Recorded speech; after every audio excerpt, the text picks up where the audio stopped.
My name is Daniel Harper. I'm 34. I live in a small rented apartment on the edge of a gray industrial city, and most mornings I wake up already tired. Not the kind of tired that sleep fixes, but the kind that comes from numbers constantly running in your head. Rent, credit cards, overdraft fees, the quiet fear that one unexpected expense could knock everything over.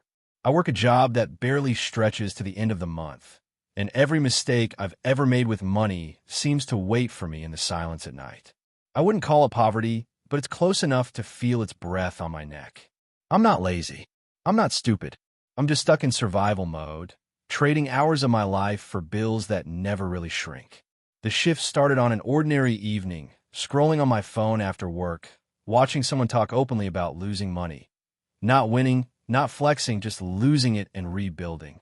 That hit harder than any success story ever did. Around the same time, a friend mentioned how he'd made and then blown everything on a risky side venture. No glory in his voice, just honesty. For the first time, money didn't feel like a finish line. It felt like a tool I'd never been taught how to use. I didn't feel inspired. I felt angry. Angry that I played everything safe and still ended up broke. Angry that risk seemed to punish the cautious as much as the reckless. I tried anyway. Small steps at first. Side work, learning, putting a little money aside, then putting it into something I didn't fully control. The moment real money was on the line, everything changed. My family questioned me.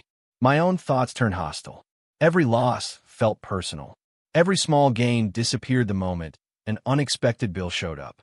I wanted security, but I also couldn't stand the idea of staying exactly where I was. That tension followed me everywhere, even to bed. Nights became shorter. I stared at balances like they were moral judgments. A few good days would lift me up, then one bad decision would knock me back harder than before.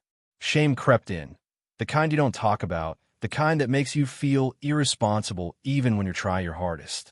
There were moments I thought none of it mattered, that money would always control me no matter what I did. The turning point wasn't a win. It was a choice. I stopped chasing the feeling of escaping overnight and committed to rebuilding with intention, even if it meant slower progress and fewer stories worth bragging about.